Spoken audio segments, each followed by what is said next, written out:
we go. We're live. What's going on, everyone? What is up? Gotta make sure my audio is good here. We're a little bit behind. Nope. Cool.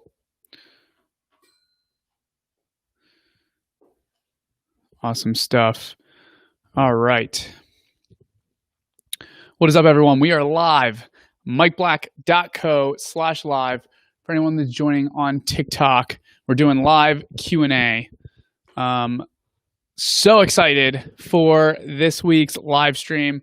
Last week was so much fun. I literally look forward to Mondays just to do this. We're a little bit behind, though. Get this mask off. Don't need this mask here. Okay. So right now we're having some difficulties setting up the live stream, but I think we're live on YouTube. We're not live on YouTube. Okay. So we're still getting set up. We're a little bit behind today.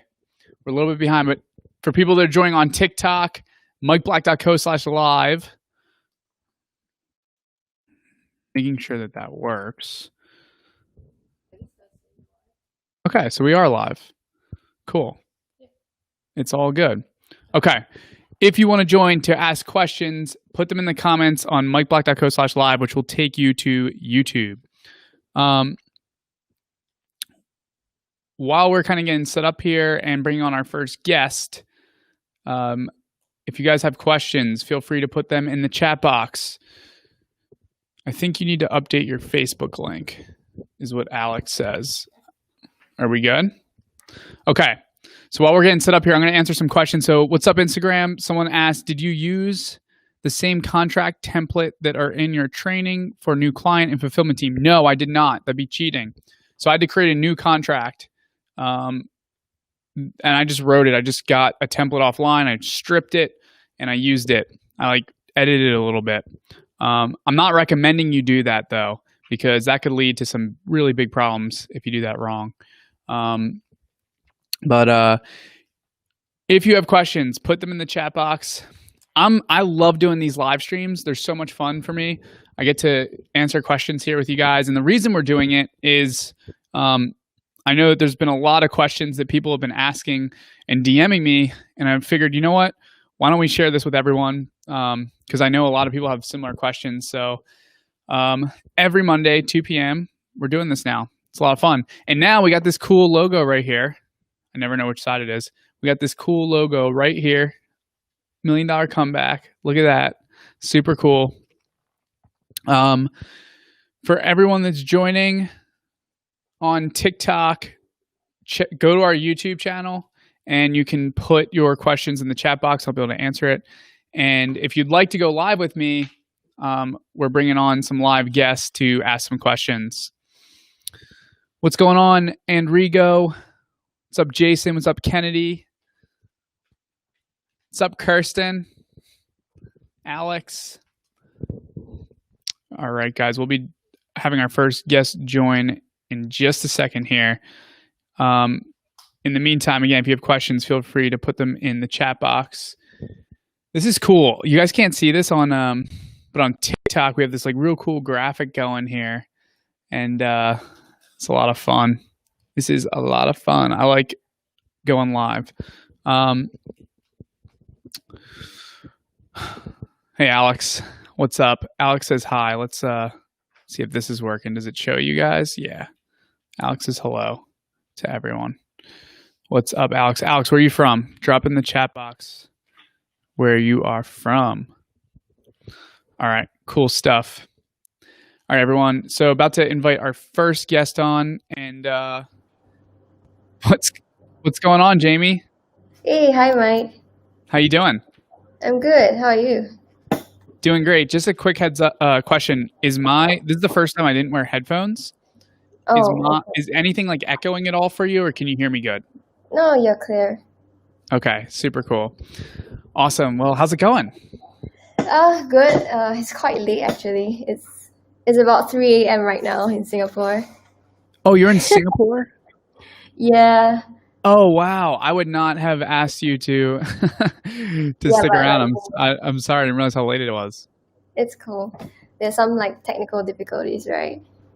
Yeah, that's pretty crazy. So, yeah, what I know that you had sent me a couple messages. You run an agency. Why don't you just give like the 20-second overview of kind of what you do, and then let's just get right into questions. Okay, so I run an agency called Digital Alpha Agency for almost like 2 years right now. So in December, it'll be our second year. So the thing that I face is in sales right now, especially. So my question for you is something to do with lead qualification and closing. I have actually broken it down to four main parts. For closing, it will be like, let's say if I get on a call with a lead who's interested in my service, which is social media marketing, how do I persuade the person yet not guarantee a result? Because when we run ads, we can show case studies to show our capabilities, but we cannot guarantee the exact results that we can get. So how do I kind of like persuade C- the client? communication, Mm-hmm. communication. So like never overpromise. I would rather underpromise over deliver. So like what exactly is the service you're offering? Social media marketing, ads, and Okay, I content see. creation. So Yeah. I guess the problem you're having is there's no foreseen ROI sometimes with social media, right? So like if you're going and creating content for people, they might not see a direct ROI to that. So, at that point it really becomes being confident in the actual service that you're offering and doing a really good job with that service. Um, but like it's funny because I'm doing the same thing right now. Like the business I'm building is pretty much I call it growth marketing, but a lot of it's social media marketing. So with the business I just started during this project, and I'm just very straight up with people. Like, look, like this is a long game. Like it's not you just put out content and then tomorrow you start getting all these sales. Like it might take months and months and months to really grow your following. But Mm. at the top level, I start with like brand voice. Like, who are the people that you want to get in front of, and let's be really specific to that person.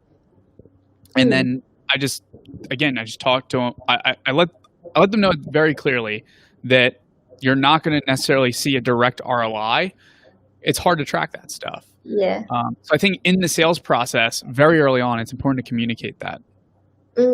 Okay. So, because I did like watch your accelerator course. I watched it like speed up, but yeah, I got the main gist of it. And you mentioned something about, like being able to validate like why they should hire your service. You didn't use the exact words, but like Yeah. the meaning of it that I got. So that's why I feel like when I get on sales call with prospects, like they're interested in the service, they know that social media is something they have to get onto, but there's this fear of letting go of the money, and it's like throwing it into something in unknown. Even though like we have the case studies to show them like, hey, we have the capabilities to do something similar for you, and the case studies are actually in the same niche, but there's this fear of them taking action. Is it something that I can do about it or say about it, or is it something that the client has to deal with it and they're not my ideal target Yeah, of audience? course. So there's a lot to this to like figure out what the actual problem is. So I think like at a very high level, the very first thing you need to figure out is brand. So if you are not getting in front of the very specific person that you want to get in front of, I would consider looking more into that. So like my company, Toll Media, we do software development for everyone. That's a horrible business model. You want to be doing software development for, I don't know, real estate agents. It's not a good it's not a good example, but you want to do it for someone so they know exactly what you do and who you do it for.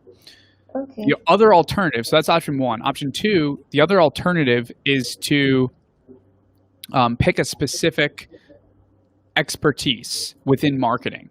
So maybe all you do is, I don't know, funnel building, and that's all you do, or Mhm. just all you do is Google Ads. You don't do anything else. The expert in Google Ads.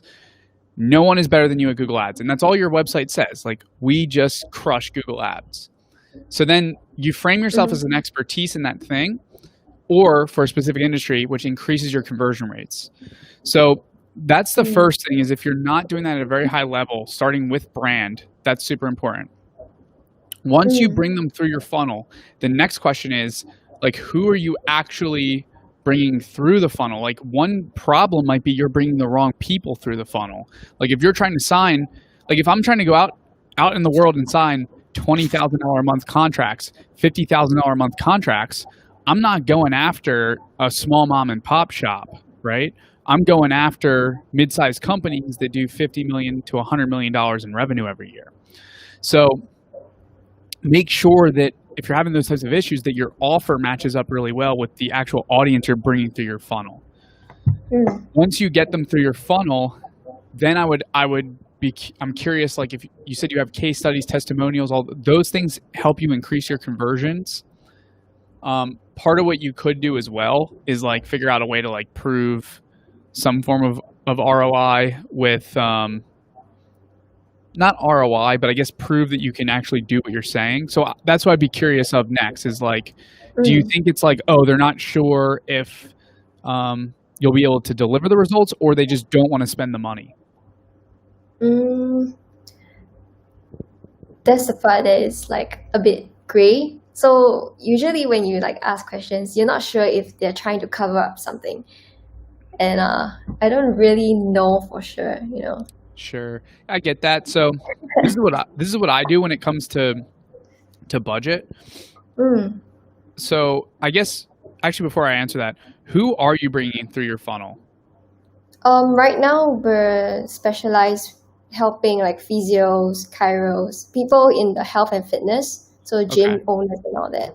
But And I did try to like expand to bigger businesses, because it seems like even these like clinics and all that, they aren't like willing or like, you know, easily have the budget to spend on social media. So I was yeah, looking into like bigger B2B businesses, but then again, B2B businesses have their own like obstacles, because the sales cycle will be so much longer. There's so many people in the decision making process. So like after watching your course, I think like I was still niche down into the health and fitness. It's just that we still have the same issues in the closing process.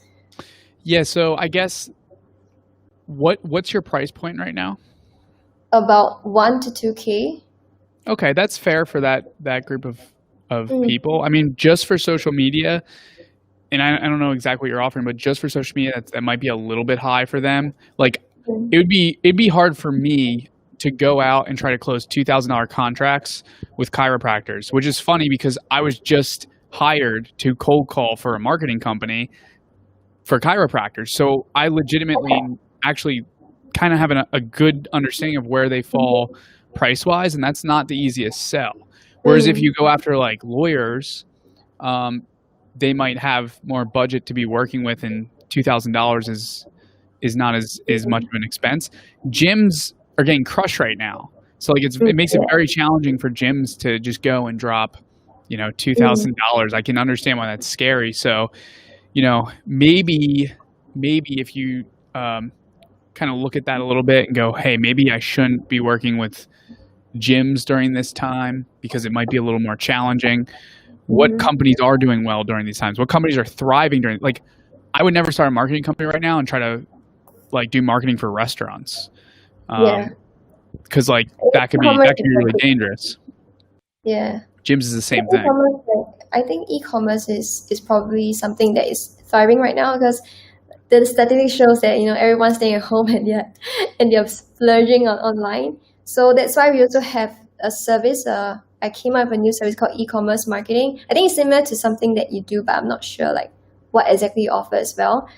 So basically we create like a website and we do ads for them. So all in one package.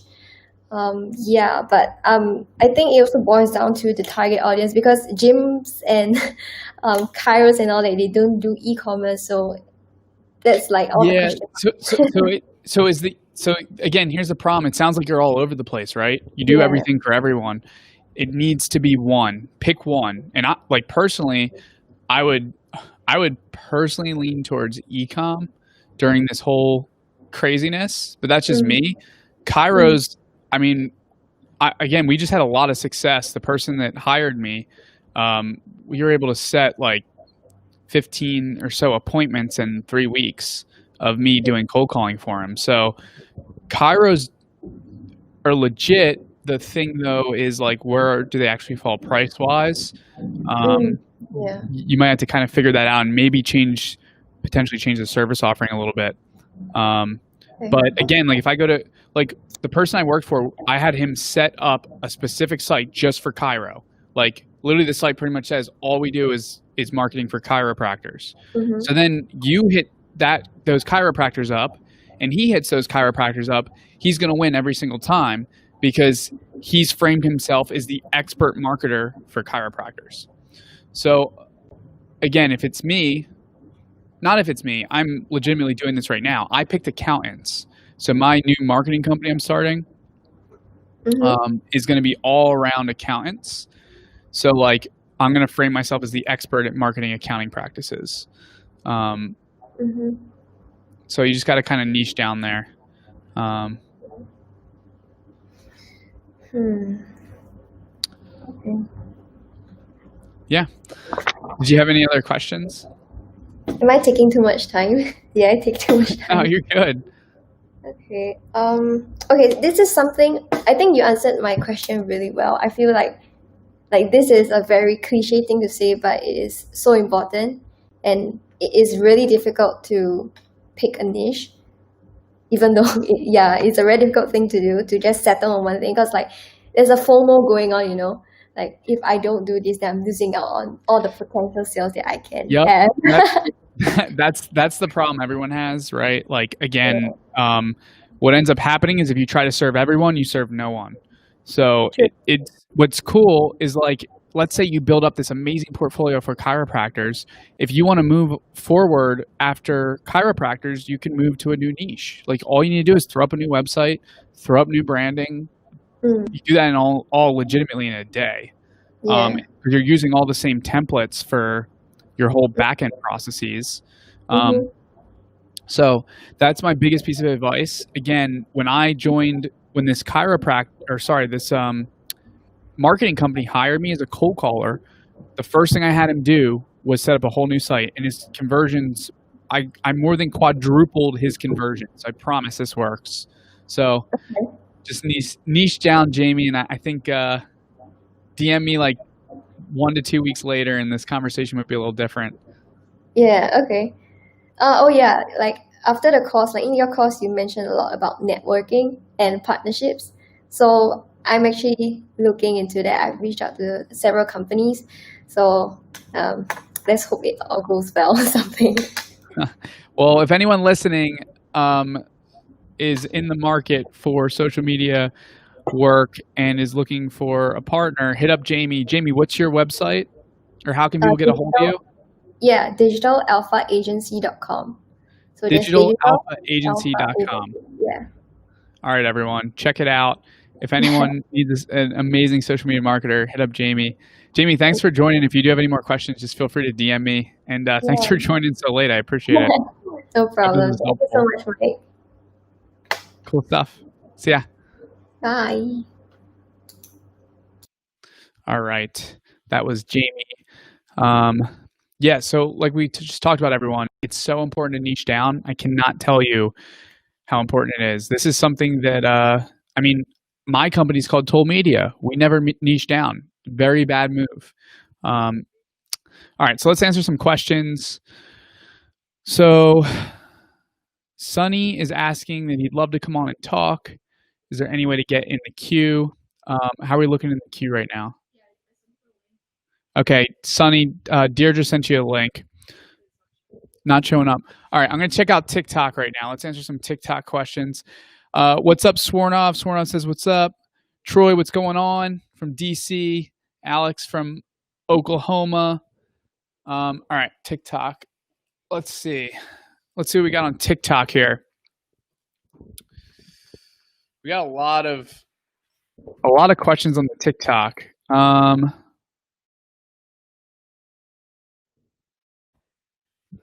Okay. Guys, TikTok, you got to go to YouTube. Okay, guys. We're going to bring on our next guest shortly. Oh, Sunny's requesting to be on the Instagram. Sunny, it's on YouTube, I guess, or whatever link Deirdre sent you. Cool. So, do we have another guest? Okay, we're trying to get our next guest on. Would you turn down? Okay, so Troy asked a question here. I'm going to pop it into the live stream. I'm going to put you guys on Instagram on my water bottle. Would you turn down a referral from a different industry if you were going after a specific niche? Great question, Troy. No. Like, if you're doing the same exact work, then I would not turn that down. Now, if you were going to specialize technically or your expertise, like, for example, if all you did was funnel building and someone wanted social media marketing, I'd turn that down. But if you're doing, let's say, social media marketing for accountants and a chiropractor comes, then it's all the same. The actual work you're doing is the same. It's just not going to make for like a portfolio piece on your accounting site, accounting marketing site. So personally, I would not turn it down. If it's the other way, though, if you're niching down in terms of expertise, I would. Hope that answers your question.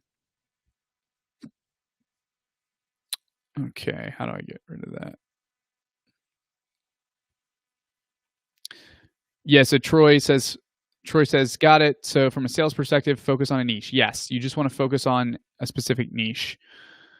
Another question from Review Finds. What's your conversion rate percentage for your Craigslist couch flipping business? Man, the couch flipping days. I didn't like measure my conversion rate. I would say, so when I would say like 10% of people I reach out to. So when I send an email, 10% of those I'm able to flip if I just had to put a number on it. Once I get them on the phone, I would say like 30 to 50% of people say yes. And then I'm usually able to sell about probably like 60 to 70% of the couches that I once I get someone to say yes. So that's about where it's at. All right, I got it. Okay. Cool stuff. All right, last question, then we're going to go to Sunny, who is waiting patiently. Review Find says, wow, that's a crazy rate. Yeah, it's a really good percentage. One last thing about the flipping stuff. If you guys want to flip stuff from the free section of Craigslist, you have to lead with speed, not money. People that are selling stuff on the free section of Craigslist, they care more about speed. They do not care about money. So when you call them, you need to say, hey, I can get rid of this faster than you can on the free section, which is true because on Facebook Marketplace, you get so much more exposure that it's very easy to sell it very quickly. Okay, so last question here, and then we're going to go to Sunny. So Alex asks, have you sold those 4 bikes yet? So for anyone that follows me on social media, you may have seen that I bought 4 bikes. I have not sold any of those bikes yet. Potentially a bad investment. I do have some people lined up, though, that are hopefully coming. One of them might be coming today. I was thinking I could get 300 for them. I don't think that's going to be the case. So I've lowered my price a little bit, but I think I'll still be profitable on it. Cool stuff. Let's go to Sunny. Let me take this off here. Sunny, what's going on? Mike. Thanks for having me on, man. How you doing?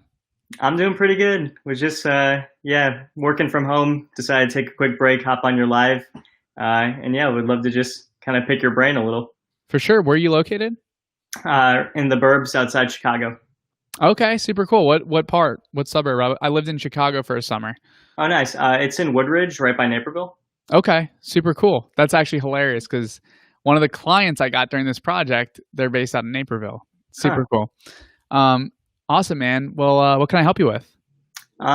So just kind of curious to hear more about kind of your recommendations for starting up agency work, specifically in content marketing.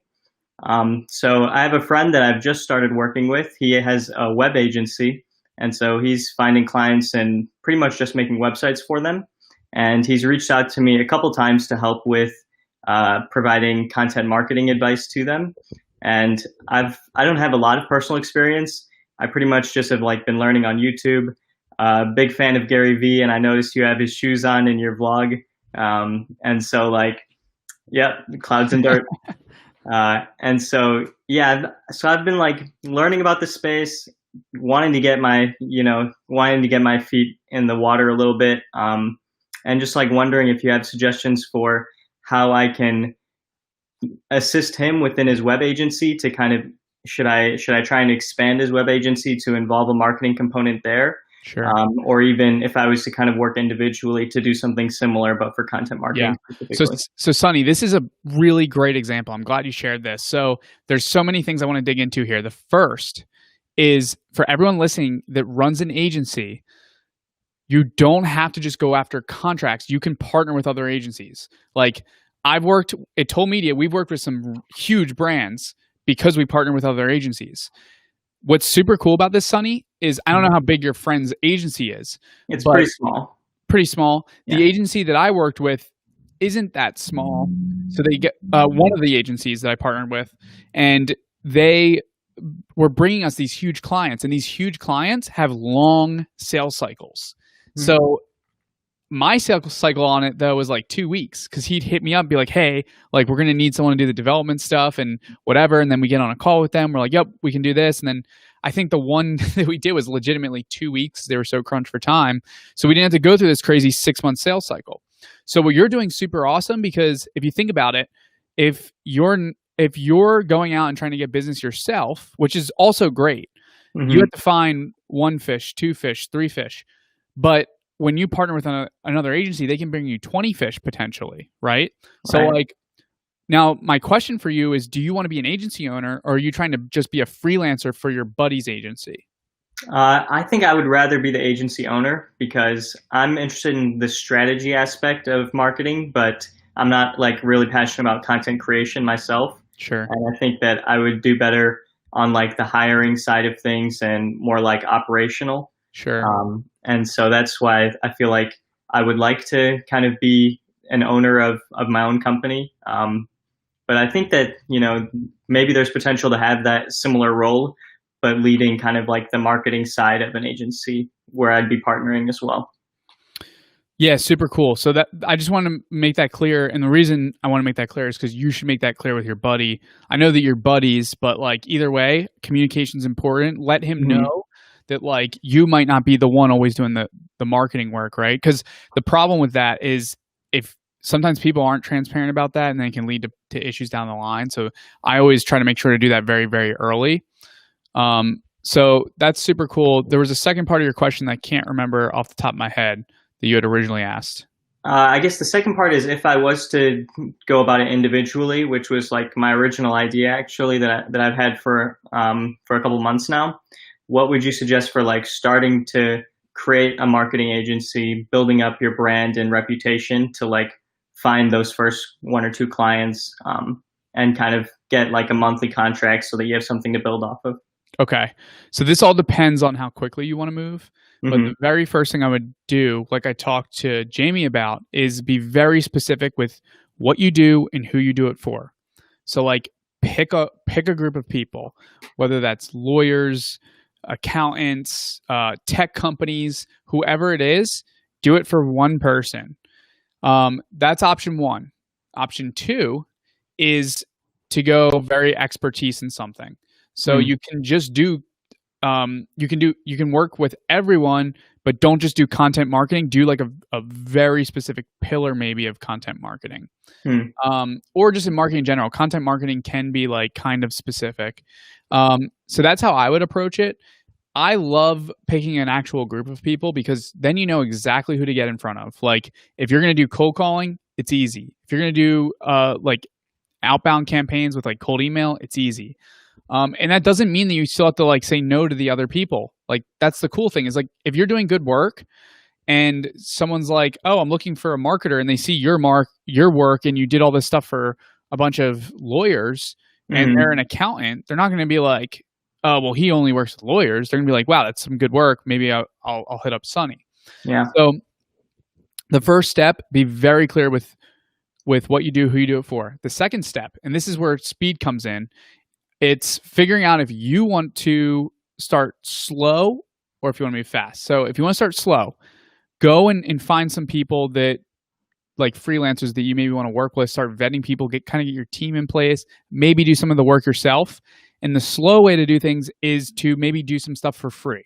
Like if you want to get in the lawyer space, reach out to a bunch of lawyers, be like, hey, I love content marketing. I'm really good at content marketing. I'd love to do some content marketing for you for free because I'm trying to start a business. And what's going to happen is if you do that, you're going to get some yeses. You're going to build a little bit portfolio. And then what's going to happen is after you do work for free for a couple weeks, they're going to turn into clients if you do a really good job. So it's almost like an actual outbound strategy, actually, because that's going to turn into revenue as long as you're doing a good job. That's the slow way to do it. The fast way to do it is take someone that's really good at content marketing. It can be a freelancer or another agency. Partner with them and say, hey, can I use your portfolio? Build your entire marketing around their portfolio, which means, by the way, you have to give them the work. You can't use their portfolio and then give someone else the work. Yeah. But if you start sending out like a freelancer that you partner with, if you send out his work to people as examples to get him the contract, now you can move a lot faster because you're not starting at ground zero with no portfolio, no experience, no nothing. You're starting at whatever that person's portfolio or that agency's portfolio is. And you're almost like the salesperson, but you get to be integrated as an account manager. And then that client becomes your client. So you get to use that portfolio. So then moving forward, you're already building portfolio from day one. You don't have to necessarily go work for free. Those are the two options. Both of them are great. And again, like working for free for people is a really easy foot in the door to then go and close a big contract. Yeah, that portfolio thing is really smart because that's definitely a place where I felt like, that's a hill I have to get across. But, finding the freelancer first, using their portfolio, that sounds really smart. If I could ask you a follow-up question. So I'm really interested in Gary's content model, the idea of creating a pillar show, like a Q&A show or podcast, and then using that to create content across channels. And that's just something that I'd really like to gain experience in and be able to build up, a breadth of work doing that for people, because I do believe that that's going to be like something that becomes more and more in demand as time goes on. Do you have ideas about particular people or industries that would respond to that kind of service specifically and benefit from it? Yes, that's actually funny because right now that's like pretty much the company that I'm like starting. Like I did it for this lawyer and like he's my first client now, and I was going to specifically do lawyers, but I think I'm going to do accountants. And the only reason for that is I'm scared to cold call lawyers because I don't know the laws around cold calling. And the worst person you can do something and not be aware of the laws is probably a lawyer. Yeah. So I was like, accountants won't sue me, I don't think, for cold calling, but lawyers, I don't know.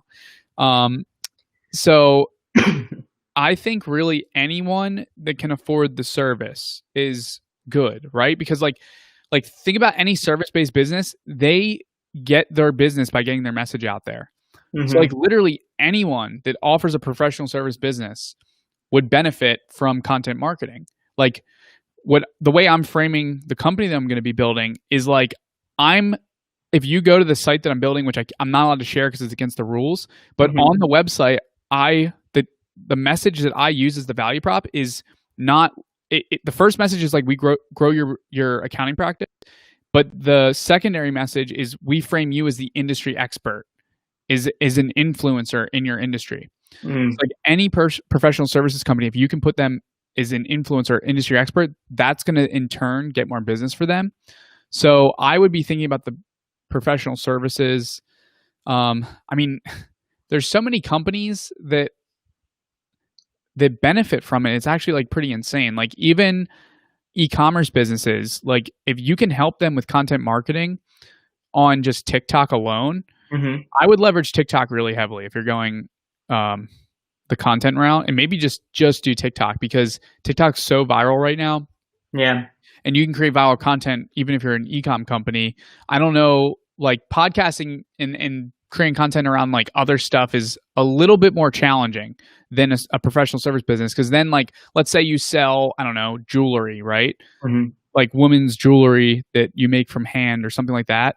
If that's the company, the only problem is if you're creating like a podcast and all this content, you need to know exactly who your target market is. And it's not really talking about jewelry. You have to talk about something specific that they're going to enjoy. Whereas again, professional services, it's more just putting your knowledge out there. Mm-hmm. So I think it's a little bit easier. So the TikTok thing is interesting. And I think that, so one of my like family friends, he runs a business around sports memorabilia and framing. So he sells like jerseys and, you know, all kinds of sports stuff, decoratively mostly. And one thing that came to mind would be helping him start a TikTok page for free, seeing if I can bring him sales, and then seeing, you know, if that works out, then he could become a client of mine. And I feel like sports is like something that would do well on TikTok, although I'm not sure how much, because he generally anything can do well on TikTok. If you just like really study how TikTok works and like what types of content go viral, it's once you really understand the platform, it's not like my brother runs like a conspiracy theory channel and got 20,000 followers overnight.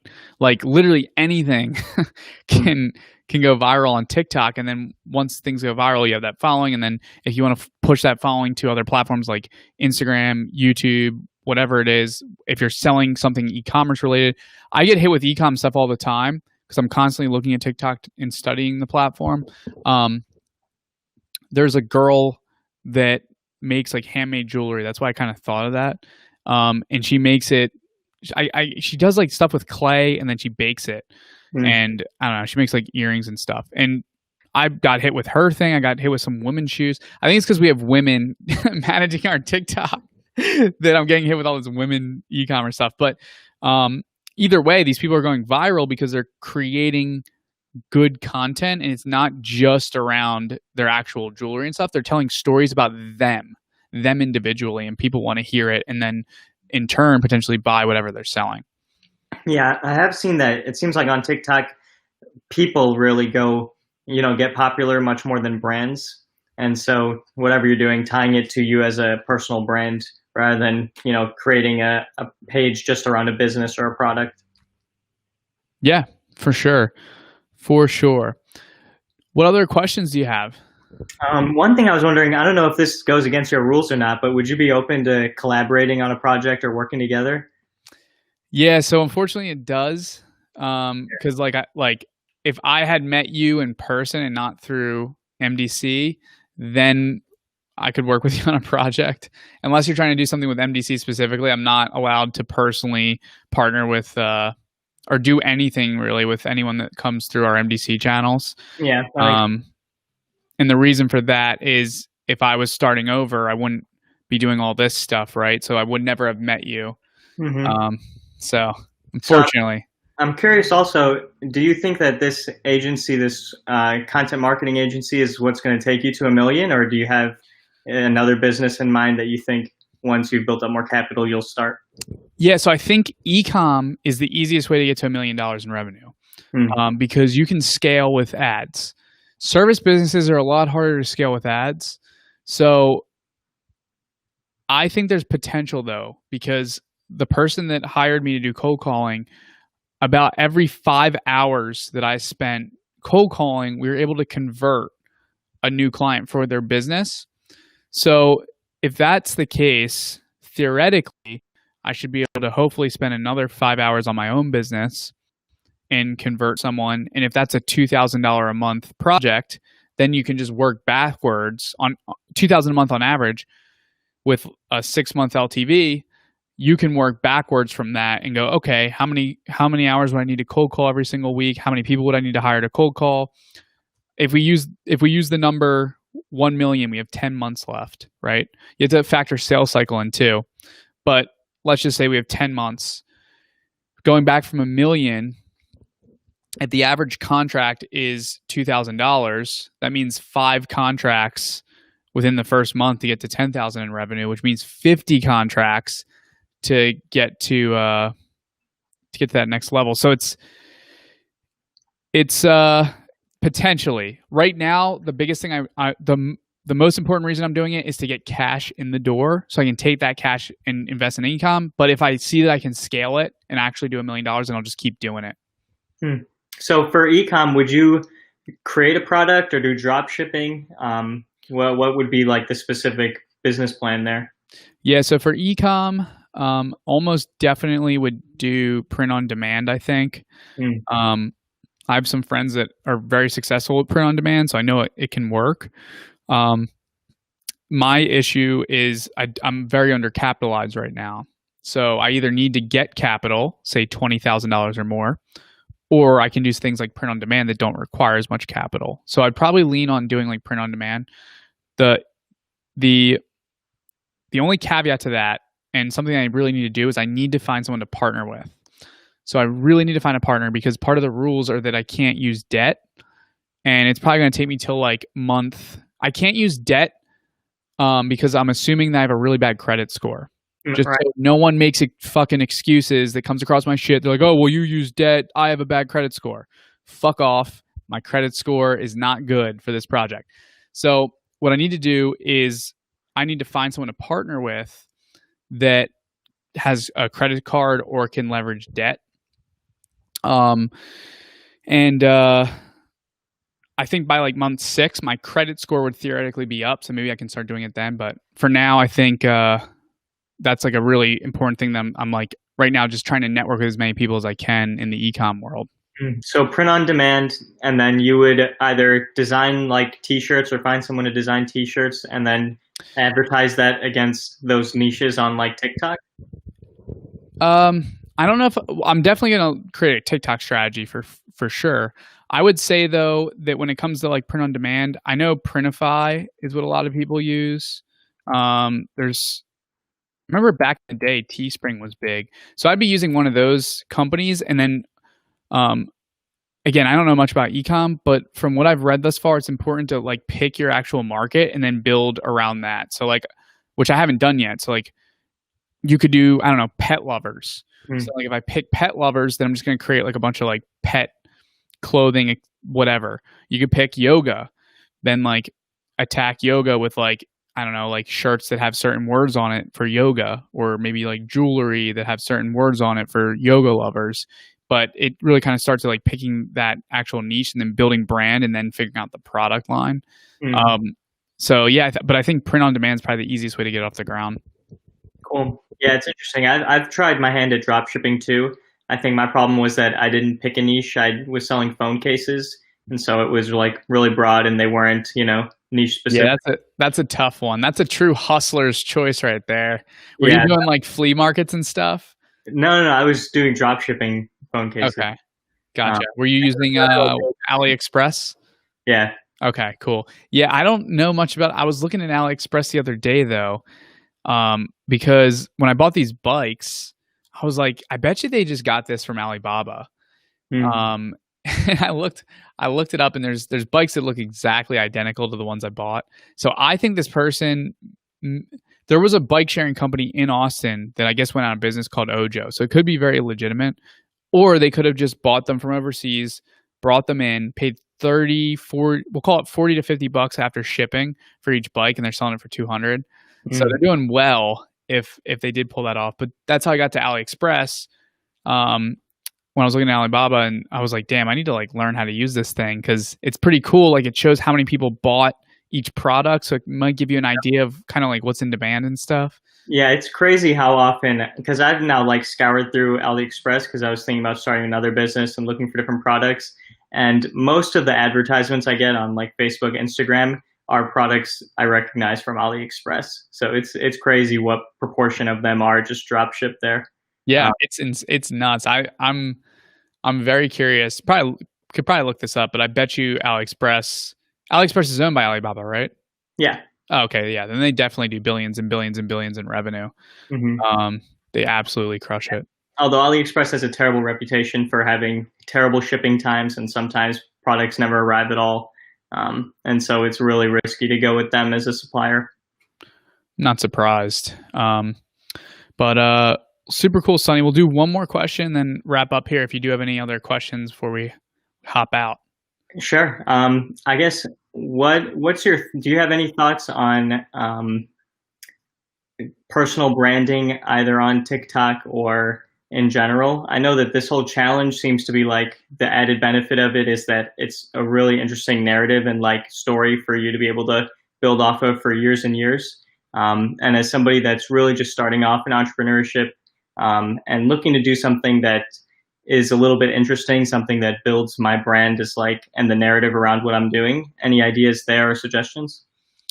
Yeah, so I have a lot of suggestions. The first is like just be authentic. When I started this project, I was like, "Oh, I don't want to say certain things to offend people." Like now I'm like, "Fucking let's offend some people." Like do not care. Just be you. Don't hold that back. And it was pretty quick too. After like a couple weeks, I was like, "Fuck this. I'm going to be myself." Like I remember a lot of people get really bothered by the word homeless, and there's no better way to describe it other than I went homeless. Like, what else do you want me to say? Like, I gave up everything. I didn't have a home. Was on the streets.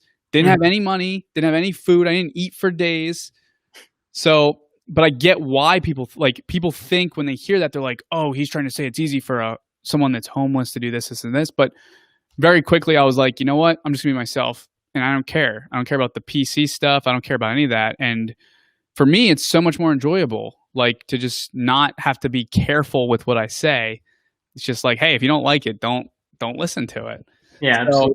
That's the number one thing. Number two is I would suggest like just figuring out like what you're passionate about and what you want to be helping people with. Like there's certain things that you're really amazing at, and there's certain skills and knowledge you have that you can share with the world and really help people. And I would just look and go like, what is it that I can really help people with the most? And put things out there. Like just start putting stuff out there. Because a lot of the comments I get in my DMs are people are too scared to post because they're scared what other people think. They're scared what their family's going to say, what their friends are going to say. When I first started this, it was like, you should have saw me. People were laughing at some of the posts we were putting out because they sucked. But like, I didn't care. Like, don't let those things kind of hold you back. But as you're putting things out, you get to kind of see like, oh, I didn't like this. You can listen to yourself talk and go, oh, I didn't like that. I didn't like that. But I really like how this came off. And you can start seeing engagement and knowing like who you're attracting. And the more that you kind of post and actually just not care what anyone's going to think about it, the quicker you can learn. And then the quicker you can find out where you kind of want to place yourself as a personal brand. Gotcha. So cool, yeah. Mike. Really appreciate you having me on. I hope we can connect again later on in the challenge. And just like really wanted to give you kudos for doing something that's one of the coolest projects that I've seen in a long, long time. Takes a ton of guts, and it's just like I love your kind of fun approach to entrepreneurship and life. So keep going, man. I appreciate it, Sonny. I really do. Thanks for the support. If I could ever be helpful, just shoot me a DM, and good luck with the new content marketing business. Will do. Thanks, Mike. Cool. See you, Sonny. All right. That was Sonny. Very nice guy. Okay, so you guys have been asking a lot of comments. So I want to get to a couple of them. Let's see. Someone asked, can you ship me a bike? Sorry. I think that'd be really expensive, I would assume. All right. Okay, so Deirdre just pointed out a question for me from Alex. Alex says, do you still think you'll hit the $1 million in a year? Hell yeah, Alex. We got 10 months to go, baby. I'm going to try my best. I'm not nearly as far as I was hoping I'd be at this point, for sure. I was assuming I'd probably at least have like $20,000 or like a sales funnel where like I was projecting maybe like 50 to 100 over the next couple months. But I think that it's still very possible. And actually, this gets me excited. It gets me excited. I've seen some comments, especially on TikTok, of people saying like, "There's no way you're going to hit it." That actually doesn't get me motivated. I've never been one of those people that are like, "Oh, I want to prove Alex wrong. I want to prove these people wrong." But what does get me excited is for people that followed from day one and the people that can go and watch the content, they can see on month 2, I was like nowhere. And if I can hit the $1 million goal by month 12, that just shows people like, look, like things are challenging, but you can change everything in an instant. Like you just need that one thing to click. So I'm going to work my hardest, but you know, it is going to be challenging for sure. All right, let's see if we got some more questions here. I'm going to try to get to as many as I can. Let's see. Okay, so Review Fine says, I'm planning to do dropship delivery, home furniture from Craigslist sellers. What's your thought on that? I don't fully understand what you're trying to do here. I think it sounds like, okay, so it sounds like drop delivery is what's kind of confusing me. I don't know if that's an actual term people are using these days, because I'm not super involved with all that stuff. But I'm assuming what you're asking here is I'm trying to find people on Craigslist and almost be like a broker and sell their stuff for them. I think that's awesome, man. Like, if I had to start this project all over again, I would not go to the free section of Craigslist. I would actually go to people that are selling things that I think are overpriced. I'd pick one thing specifically, really understand that market. Right now, by the way, RVs. I would take a look at RVs. If you're trying to do that, look at RVs. There's like a huge market for RVs right now, and people don't realize it, and they're selling their RVs for not as much money as they could be. But I love that idea because you can make a lot more margin when you're going outside of the free section. Like if you do RVs, you can make thousands of dollars on every single flip. So I love it. I love it. Let's see here. There's a big demand too, by the way, for people. There's a lot of people, which is mind-boggling to me, that don't know how to use Facebook Marketplace. Like they just post on Craigslist and get significantly less traffic. And all you need to do is post it on Facebook Marketplace and get a lot more traffic, and you can sell it for more. You could do the same with, you can also scale it even more on Facebook if you run ads to it. So like right now with these bikes that I just bought, I put a little ad budget behind it. We're getting hundreds of views now. So like more people are reaching out. So there's opportunity there. Let's see.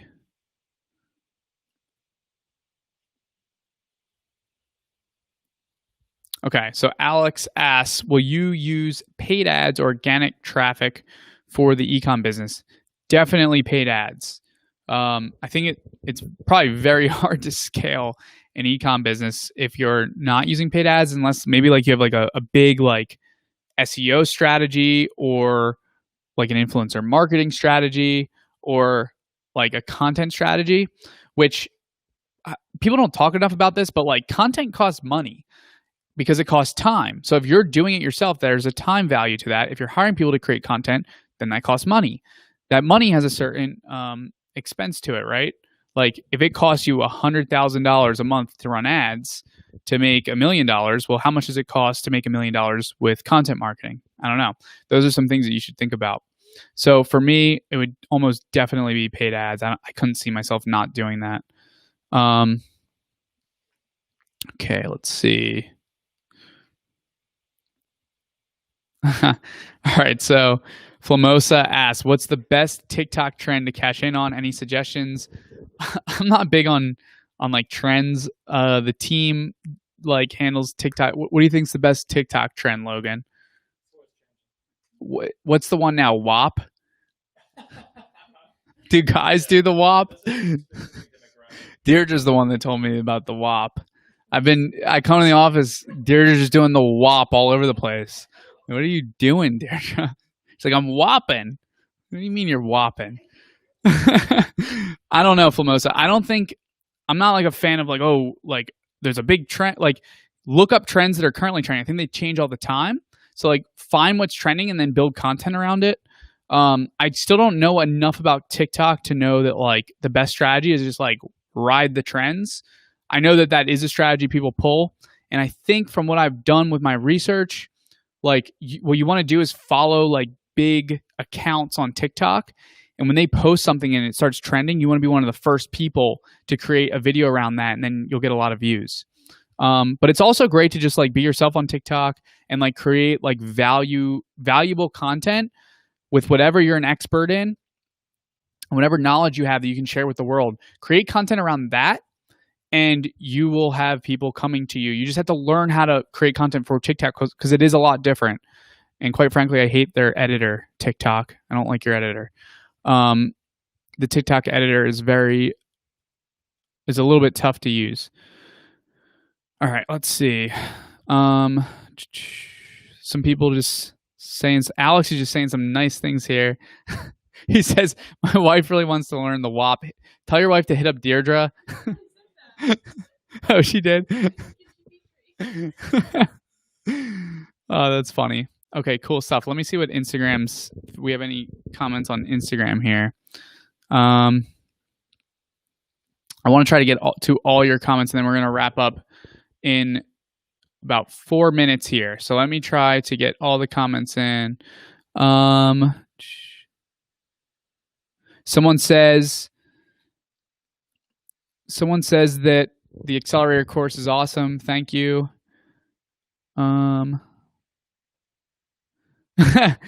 cousin says, how did you get so ugly?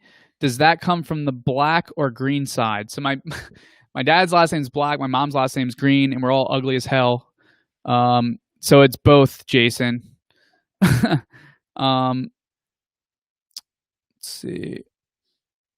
Someone asked, are you doing calls with people for free? Yes. So if you, again, anyone watching, if you want to join the live Q&A, on my Instagram page, we have a link to join, to sign up to be a guest. Or if you just message in the chat and just say, I want to be a guest, then Deirdre might hit you up and bring you on. Someone asked, what's a good tax entity to set up when starting a new business? So this is actually something that I'm super passionate about, taxes, which people don't take seriously enough, and they lose so much money. So if you're starting a new business, S Corp, non-LLC, unless you're doing real estate, or if you're raising capital, C Corp. If you're starting a service business, an S Corp is amazing because there's a lot of tax loopholes with the self-employment tax. So if you make all I'm going to say, I'm not going to go too into this. You can look it up on Google. But if you make $100,000 as an LLC, you're going to pay 15.3%, which is $15,000 in self-employment tax. As an S Corp, you can pay yourself a reasonable salary and only pay $3,000. That's $12,000 back into your pocket instead of to the government that you can go and build your business with and employ people and give people jobs. Okay. Some of these comments. Rob, I just read your comment. You're crazy. Someone says, you're handsome. Don't believe your cousin. Appreciate you. Okay, cool. Well, we're going to wrap up here because we only have 1 more minute. Someone says, great advice. Self-employment tax suck. Self-employment tax do suck, Troy, unless you play the system right. There are little tricks. Cool stuff. Well, everyone, thank you so much for joining. I guess what is episode 2? Do we call this an episode? Episode 2 of the Q&A live stream, the comeback. This was super fun. I love Mondays. I get to talk to you guys. Enjoy the rest of your week. I hope you guys found this valuable. I will see you guys next Monday at 2 p.m. CST. Once I've hit